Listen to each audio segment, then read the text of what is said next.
Hello, this is CS50. It's me again, Fabio from Brazil. Today I will talk about files, users, and permissions on Linux. This is our Linux tips set of videos. And first of all, on this first slide, I'm showing you my contacts on Google Plus and Twitter and Facebook and Reddit. So, without much ado, let's go. First of all, we'll go into some story. Linux is what is called an Unix-like. Why Unix-like? Because it's quacks like a duck, walks like a duck, but it's not a duck. It works like a Unix, has the same behaviors of the Unix, but it's not Unix. Unix is copyright for novel, and the Unix system is code based on BSD system somewhat. It's a very long story, I will not go into it. But anyway, to be honest, Linux is a Unix-like, so it behaves like a Unix. And Unix was created for big systems in the 1960s. So, in that time, to be economically viable, a computer normally was bought for be used by a business, for great business. For example, we are talking here about Boeing and Ford and GM and Chevrolet and so on. This kind of users. And to be economically viable, the Unix needs to be multi-user. You will not buy that kind of big item just for the computer geeks use. Want that computer geeks use, your R&D people use, and your manufacturer uses, and your accounting team uses, and so on. But how you could avoid, for example, the geeky guys, the IT company people, to see your last R&D products, your R&D researches, so you could avoid people to take your business secrets and gave it for your concurrents. In Unix, this is solved by the user, by permissions and groups. In groups, you can join many users on specific groups, and the permissions gives rights for people use files and directories and resources. This is interesting because in Unix everything is treated as a file. Directories, devices, network cards, you name it. Everything for Unix is a file. Let us see an example about this. Okay, we are in terminal now. I will use this command mount that will show me all the devices that are mounted, in fact connected as storage devices on my system. We have all these guys, and we can see here that as part of this they are saying that /dev/sdb1 is on home. This device is a block device. I will show you using OS dev sdb1, and you can see that he's saying, okay, this is a block device. I will explain more about this, but you can see that I can use ls command to show that exists this guy. I don't need to go on logs or registries or any other structure to know things on my system. Everything is a file. I will try to, for example, ls/sys that will show me something about my system. I have things like some directories that are all this is virtual, that show me this information. For example, about power. For example, I can see that this has this file /c/power/state that show me the state of the file of the system in power management. You can see that the response is a little cryptic, but if someone knows what to get, he can use all simple file structures. We had used cat that, if you remember from our last video, you can use to take the content and show you the content of a file on the shell. Alright? Let us go back, because this is everything we see about this Unix behavior of everything being a file. Okay, so permissions. On Unix systems, from the very rudimentary systems, they use a combination of three main permissions: read, write, and execute. Each of these that allows you to make something that are more or less auto-explaining. Read, you can read your files, you can copy your files, you can cut your files, and so on. With write, you can open those files with gedit and vi and the max and edit it. And as a bonus, if you have the right permission, you can remove this file from the system. And execute permission is what you use to say for the system, okay, this guy is a program, I want you to run it, do the work by yourself. And the Unix system will try to, for example, take the binary and run as a binary code, if the file is a binary file, or if it's a text file, he tries to run as a script, and so on. If you see this slide, you see that there are some numbers after read, write, and execute. This is because on Unix file systems, everything is a file, as we said, and every file is registered on an inode, on a structure that is from a tree. In this structure, everything is on an every file is registered on an inode, something called inode. This inode can be attached to other inodes to make the file system. It's more, I will not go profound because this is a very, very, very, very difficult to say. But basically, on an inode, every information about the file is registered. For example, in which blocks on the device are the data, the permissions, file name, and so on, and so on, and so on. Alright? For now, this is just what you need to know about inodes.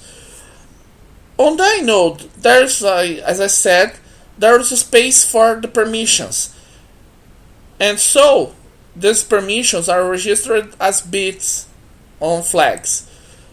It's because that you have execute as 1, write as 2, and read as 3. So you can use 3 bits to place a group of permissions. And as we said on binary videos on CS50, you can make till 8 combinations of bits from 000 to 111, from 0 to 7. Alright, I will not go too much here. Also, there is a little catch when we talk about permissions. When we talk about directories, on a directory, the read permission allows you to give ls command and see the files, every file there, even those that you could say, okay, I can't use those files, but you can see that those files exist.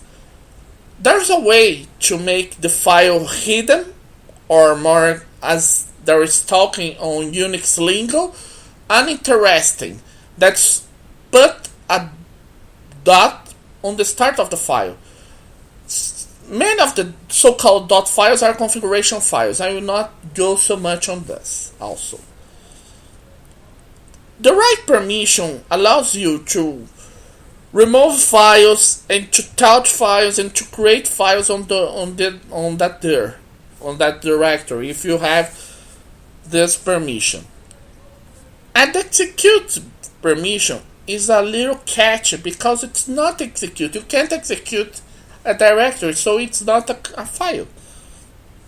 But with execute permission, you can enter this file with cd.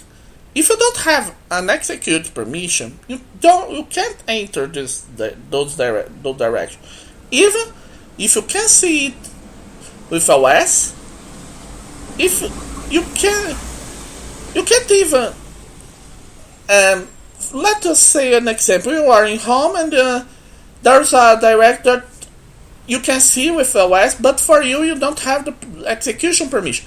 So you can't enter on this direction. Even they being listed on the OS command. Alright? Let us go on. Another part of the equation is users. The permissions on Unix are given, as we said, in those three combinations. Read, write, execution combinations. But it's also given each of those combinations for three groups of users. The real user, as we call owner, that normally is the guy that created the file. Group, the group that the user are on. Sometimes you can change, you or the administrator can change those either group and the user and the owner. And the other guys on the system. Okay, enough said. If you don't is the owner, and if you don't is on the file groups, you're the others. Alright? So for seeing the permissions, we use the command ls-l. And how can we read the permissions that are shown? We already had say ls-l. And I had used some other keys like L, A, and H, but basically this is an output of an ls-l. The permissions are on the first column, and you can read it by this way.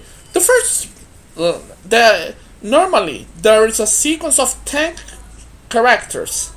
The first one shows the file type. If it's that dash, it's a common file. Even it being a program or a script, so have the execution permission, it can be a common file. So it's a common file. It's, for example, some data, some program. If on this first track we have a ladder, this ladder normally indicates a special file type. D stands for directory.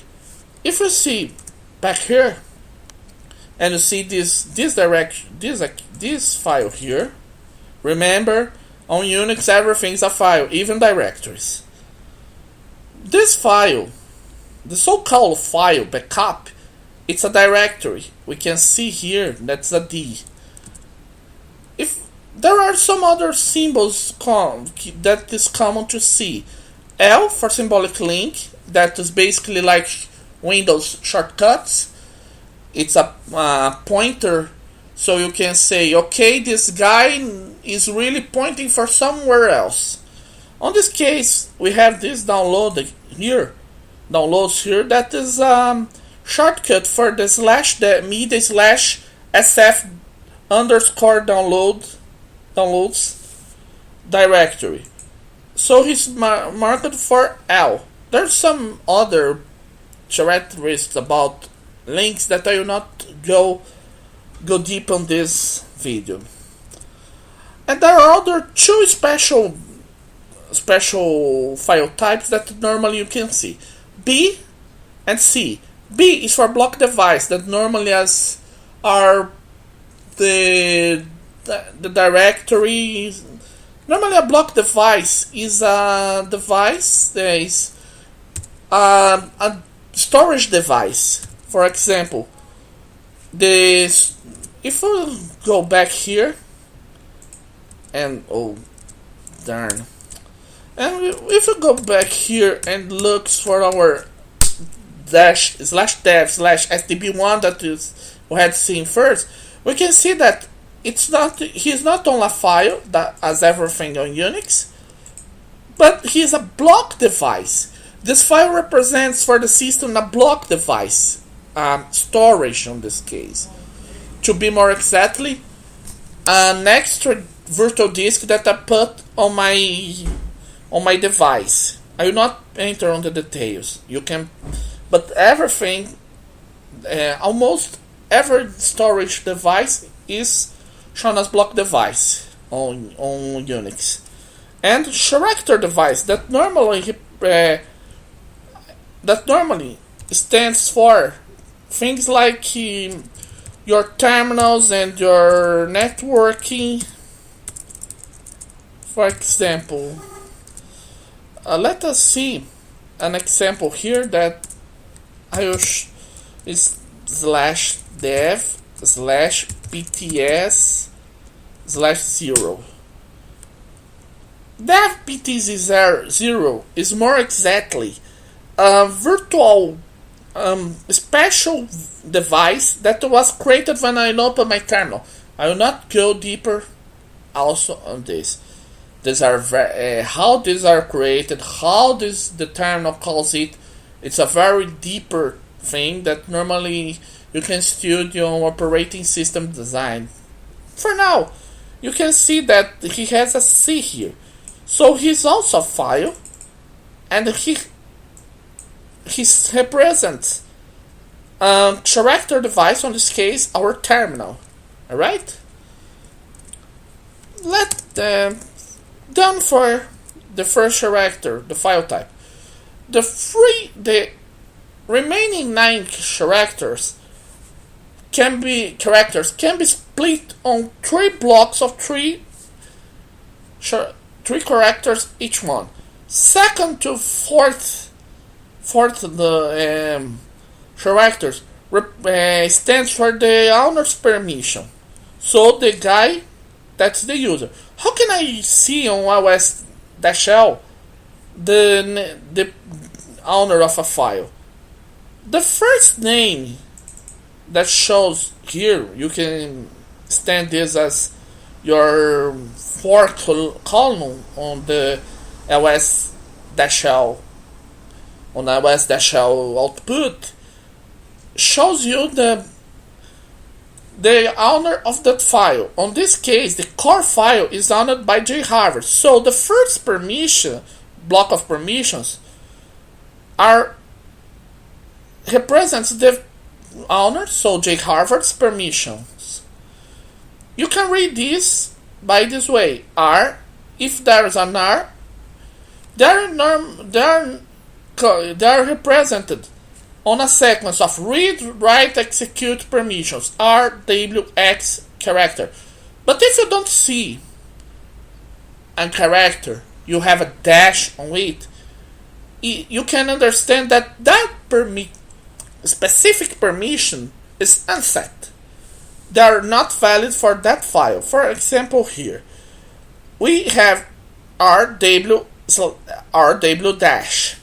So RW dash can show you, okay, J. Harvard can read this core file, can write on this core file, but can't execute this core file. Remember, I don't have an X here, I have a dash. So we don't have execution permission here. On another example, let us see a common file here, Dropbox is set1 Mario. This is my set1's Mario program. If you see, he is also owned by J Harvard, but the permissions here is RWX. So he can read, write, and execute the file. He can do everything with this file. We don't have any dash for J Harvard's permission. Alright, back.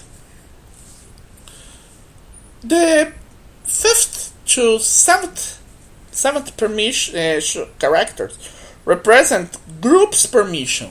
The permission for everyone from the group that owns that file that is not the owner of the file.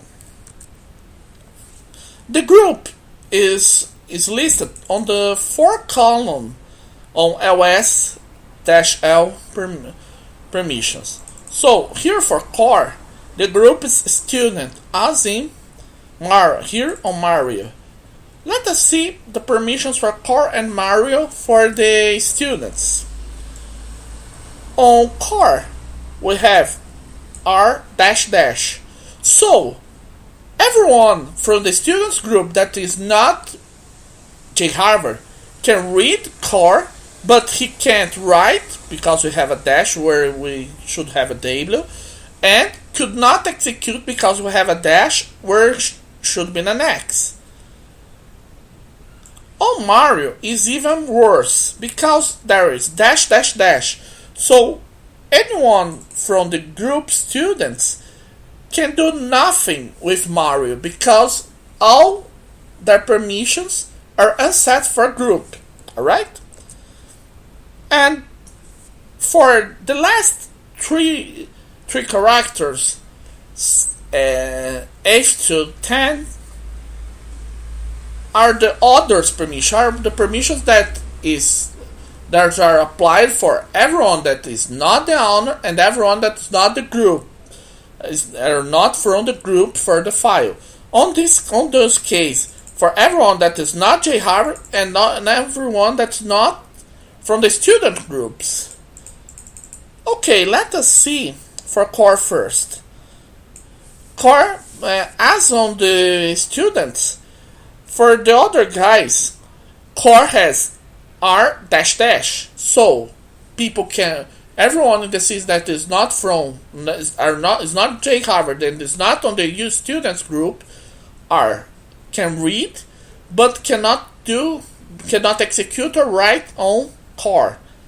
And same for Mario, that everyone that's not J Harvard and not from students, no one else that is not J Harvard or students could do anything with Mario. Alright?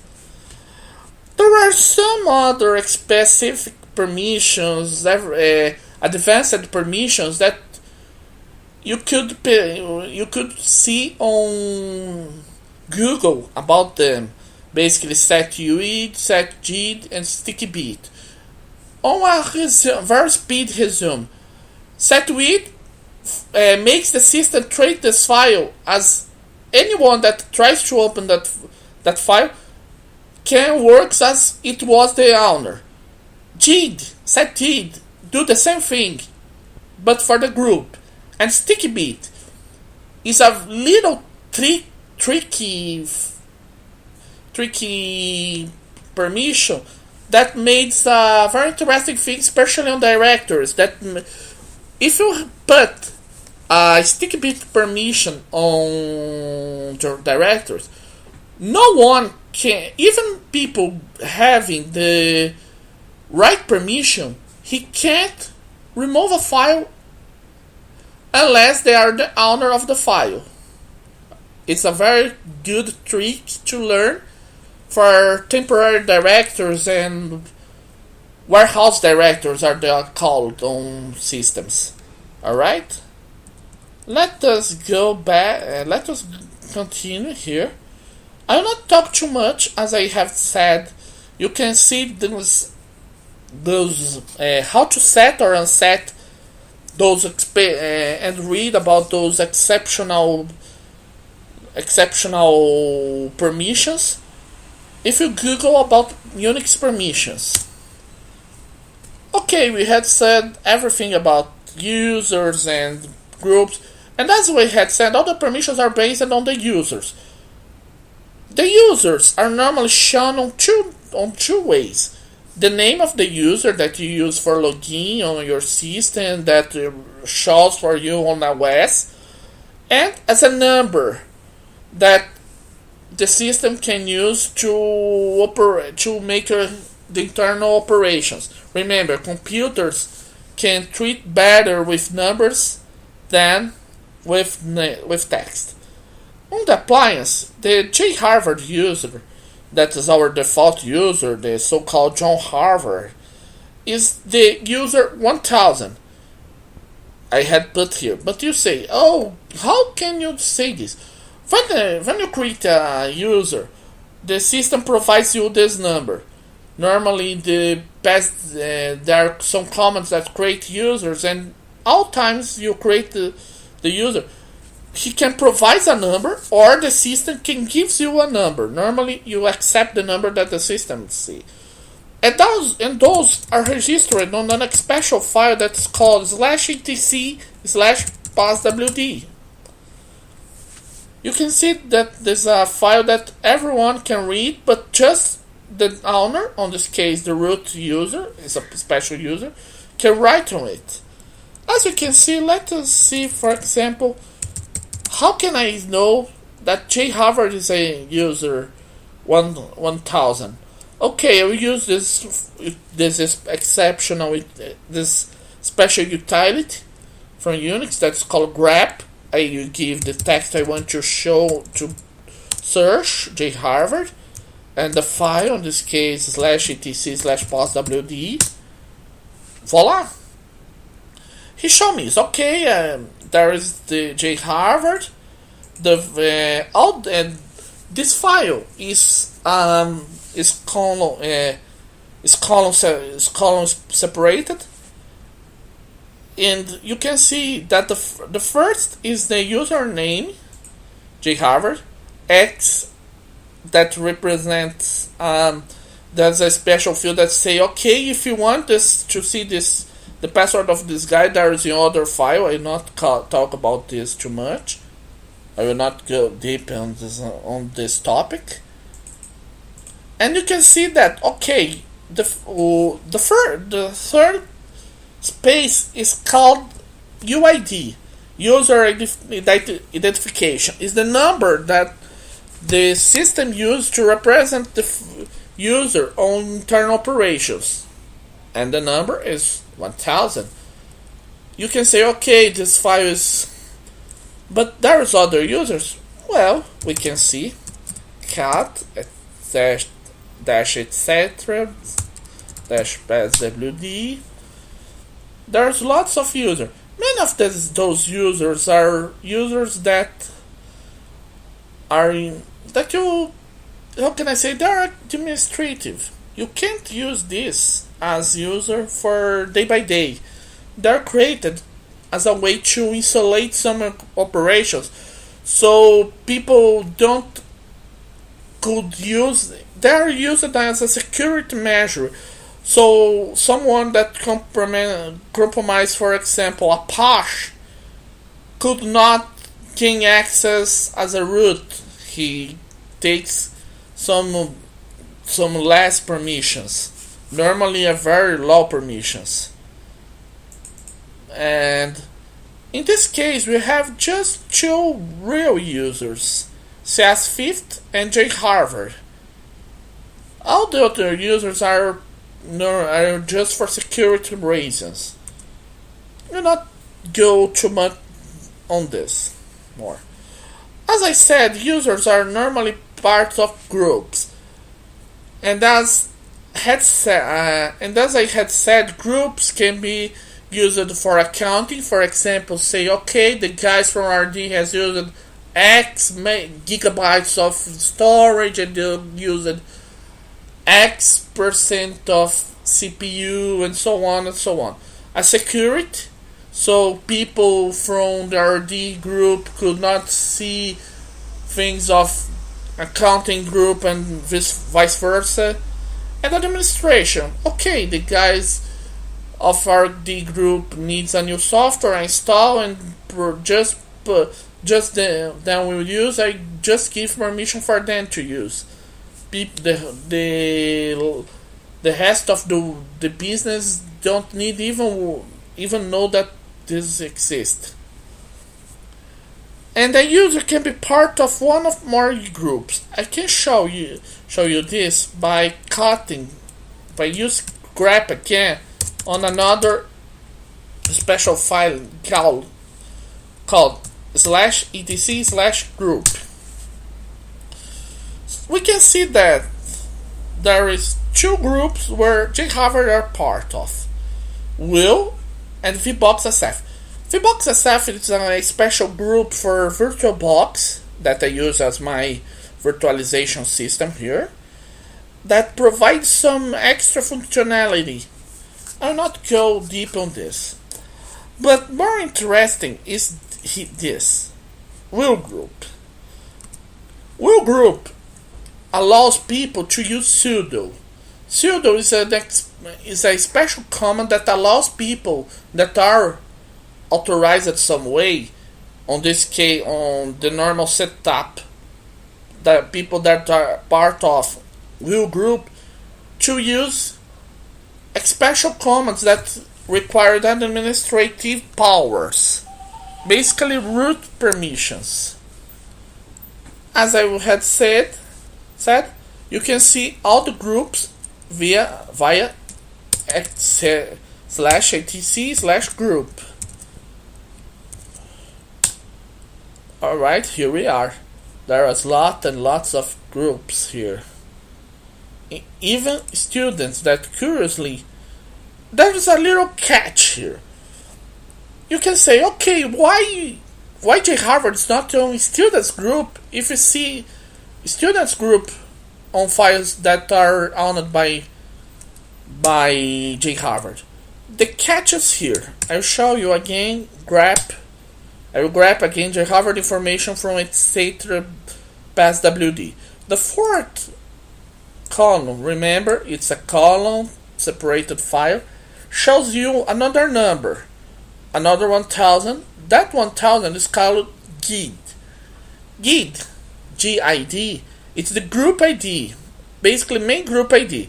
Even jharvard being part of many groups that are a special group called main group, that is the group that will receive so-called group ship from files created by jharvard. On this case, the 1000 group, and the group with GID 1000. And if you see here students, remember that this is a cut off etc group. We see that students has the same GIG 1000. And if you see the other groups from where jharvard are part of, Will is GID 10 and VBox is GID 1001. So they are not the 1000. By this fourth field, you can see that okay, the main group ID for the jharvard is 1000, and on this group, the third field is the GID for those group. So 1000 for students. Alright? It's just an association here. Alright, I hope that this was made clear. Let us go on. Manipulating permissions is a very kind of not so common but somewhat common thing you can do on Linux. There are three commands basically that you can use to manipulate permissions and so. The first one that changes the permissions per se, that is called chmod, that stands for change mode. Mode is a way that people calls the permissions on a file. And the second one command is chmod, is shawn, CHOWN, that stands for chain owner. And the last one is CHGRP, that stands for chain group, that allows you to chain the group for that file. But there's a catch here. Just root, actually, on modern Unix systems, just root can shawn or CHGRP files. On older systems, Linux and Unix systems, the owner could do those commands, but that was a not so little security risk involving the set UID or suid SUID permission. If you Google this, they will make clear why suid is a very, very dangerous thing to do, and why in them you understand why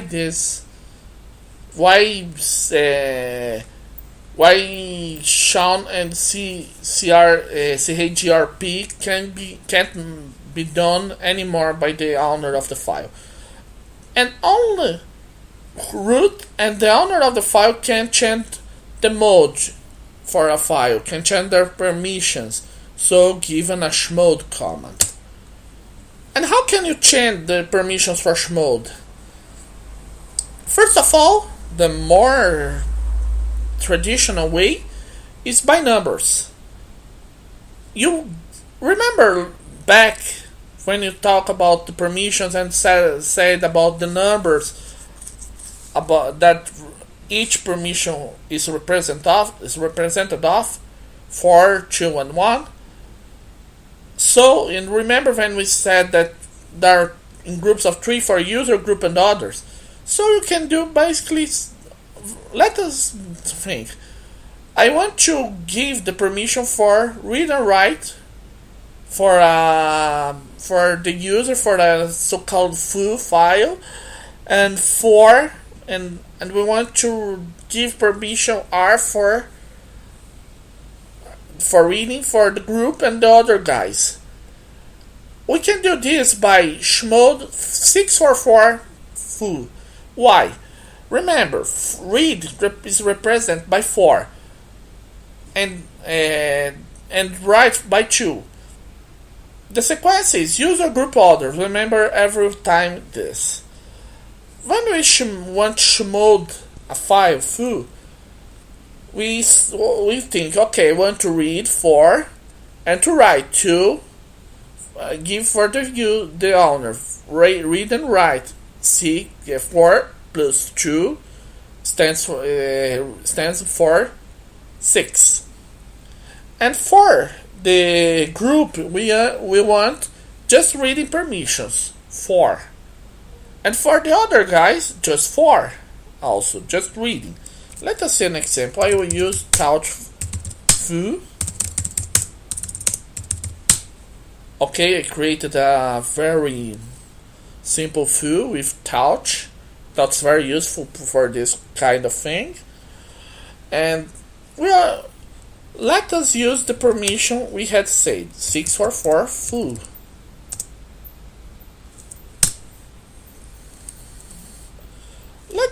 I will do a very interesting thing here. If I go chmod 000 foo, the permissions are totally absent, no characters on the permissions, because I don't have given any permissions for any of the guys.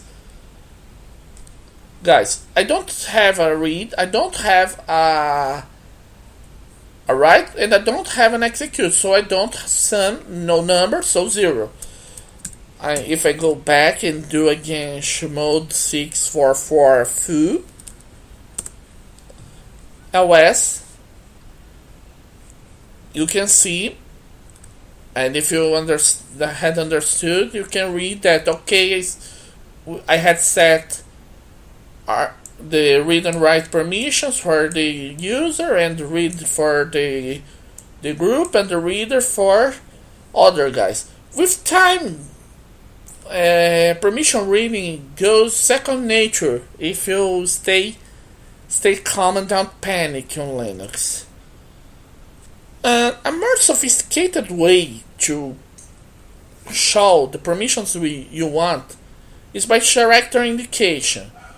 You place the needed permissions for a kind after a equal symbol. So, for example, let us see again. I use 000 foo, so I don't have any permission of. Okay, let us do a touch bar to create a bar file and chmod 000 bar and ls-l bar. No permissions on bar. Okay, everything here is okay. I will chmod now user rw bar. Okay, no I had given read and write permissions for the user. U here stands for user, and I don't have any other permission. Let us chmod again for gr bar. I had given also the permission for read for the group, and O here, and O not 0 here. G standing for group and O standing for others. ls means l bar. Okay, you have seen the same permissions from 644 here that we had done on foo, but we can say, okay, this is a very difficult way. Let us chmod 000 again bar, and I'll show you a shortcut. Chmod user equals rw, comma, g o equals read. What I'm saying, okay, for the user I want read and write permissions, for group and others, just read permissions. Bar. There's a way to zero an specific permission. Here, let's put an equals 0, equals nothing. For example, here I will chmod equals nothing bar, and voila, no read permission for the other guys on the system. Alright, this is also somewhat boring way. The most efficient way to set permissions on the shell is using set and unset. How you can do this? By using plus symbol to set a permission and the minus symbol to non-set a permission. Let us create touch a bash file, chmod again. This is a shortcut, very interesting. A here stands for all the permissions for all guys, either user, group, and others. So I had unset for everyone the permissions here. Okay, let us set the permissions for bar. Remembering I will show the var speed here, but we can use comma also. Let us first give for user read and write on bash, and read for a group on bash, and write and read for others on bash. Alright, the same thing, same result from the others. You can combine also, as we did for the equals, commas to help you to set permissions. For example, let us think on a very bizarre example. I want that everyone can receive the execution permission for bash, but at the same time, I want that the other guys can't read the file. So I will remove with minus the read permission, minus R after the other permissions on bash. Simple. Okay? It's a little difficult, but it's not rocket science this. It's just a stay calm and don't panic thing. Alright? Let us go next. In many times I had talked about the root. What's the root more exactly? The root is a very special user because root is the main administrator of the system. I know that I will break the feelings about some guys, but basically root is God on the system. It's a way that Linux guys like me says, but it's basically the same thing. On a system, root can do everything, any command.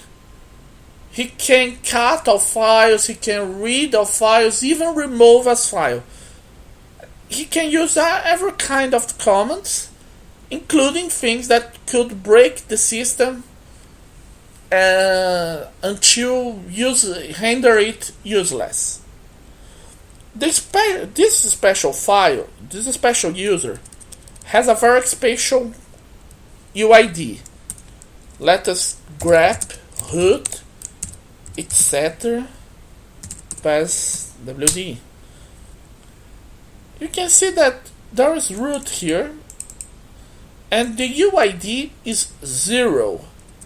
This is a very special way to say he don't have any restriction. He can do everything. Many commands can be used just by root. Many, especially administrative commands like mount with some parameters that permit you attach or deattach devices for your system. Commands that can build kernel and start servers, kill all the process, and change the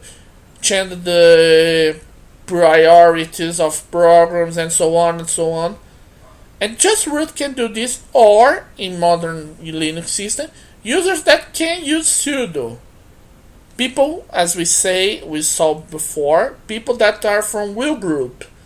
And jharvard is part of the will group. So this explains why commands like yum can be done by you with sudo.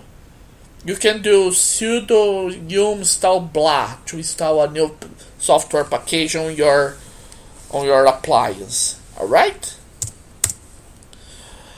As we were saying about sudo, this is a very, very geeky phrase that applies for the root. With great power comes great responsibility. Ben Parker. I think that anyone that came from a geeky background like me knows who is Ben Parker. Alright? Let us continue. As we had said, the root can do all the kinds of commands, including we could say that there is the thermonuclear bomb command on a Linux system. Remember when I said on the inode things that the director, the files, the Linux file system is represented on a tree? Okay, the slash is called root directory. Is the top of the root for this tree. Running the command that I'm showing this rf / on Linux with administrative powers, so root, so using sudo, will be utterly destroy all your files. And I'm not just saying the files that are part of the storage from a local directory. Any any any kind of files that are placed on devices or shares or network shares from Windows and so on that that are not mounted on read-only device will be killed, will be totally utterly destroyed. So running rm-rf on a Linux is really a thermonuclear solution. If you are somewhat curious about what kind of things can happen when you run this command, I had put this link for a video on YouTube that a guy, probably crazy enough or on a virtual machine like us, had run this command and show you what happened when you go and drop the palm with rm-rf/. Remember, don't try this at home. Using this will render your Linux system, and this applies also for Mac OS X or any other Unix-based system, will render your Linux or Mac OS system totally, utterly useless and kill absolutely all your files. Just this. Don't try this at home is the last thing I say. Okay, to finish, I will talk about scripts. For people from Windows retrospect, Windows background, can remember from the old times for Windows 3.11 or Windows 95 that you could see the extensions for files. And you remember that .exe files or .com or .bat were treated as programs. This is because on Windows files are opened based on extensions. Even now, if you double click a .dot file on your Unix on your Windows system, it will launch you on Windows system normally Microsoft Word, but he will open the appropriate program. This is what things works on Windows. But on Unix, the extensions are not important at all. For run a program on a Unix system, you just need to set the execution permission for the file so it can be used. If you put it on a binary file, the Linux system will try to run it as a binary code. And if you do this for a common text file like a source code, he tries to run it as a script. And this is very simple. Any file with execution permission will be treated as a program, and the Unix system will try to execute it if possible. Let us see a very word example here. I have two files here. Let us see some examples. If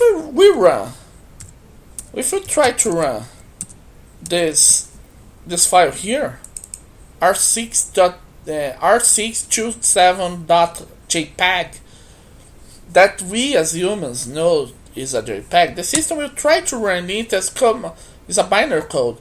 In this case, we will try to return it. The system will give back us a message that educatedly says, "What the heck you are trying me to do?" Okay, same thing. If we try to use bus here, bus is empty file, so no problem. Let us see on a more. I think I had an example here. I can make a very simple example. Here I have this field.c program. It's a C source file, as for example Mario and Hello. I shmode it for permission for execution. Okay, we all know that this will not do anything. Okay, Dropbox field.c. He tries to run and say, okay, give him lots of error mistakes and say, basically says, okay, I try to do what you had done, you tried me to do, but I can't do this. Alright? Let us see a real script on Linux. I have made an example here that is this hello.sh. Sh is an extension that can be stand for shell script. Every shell can run scripts written on his own specific language. You can search for bash scripting on Google about this topic. I had run this and we had seen, okay, hello world, and he showed us hello world. Let us cut this guy to see. He just have 2 lines. This special line that says for the system, okay, we will try to run this file using this program to process this file as a script. There's lots of other good languages for this, like Python and Perl and PHP and Ruby. You can see about every one of those on Google. Just 30 seconds of Google Foo, and we'll see lots and lots of tutorials for this kind of things. And this command equal hello world that just say, okay, I'll show you hello world on the screen. But the system has processed hello.sh as a program, or this on this case as an script. Alright, this is all I had to say about files and permissions. I hope that you are not bored. I hope my poor English pronunciation don't make you go confound. And doubt you can find me on the contacts that I had shown on the start of this video on Twitter, Google+, Facebook, and Reddit. And this is CS50. Thank you very much.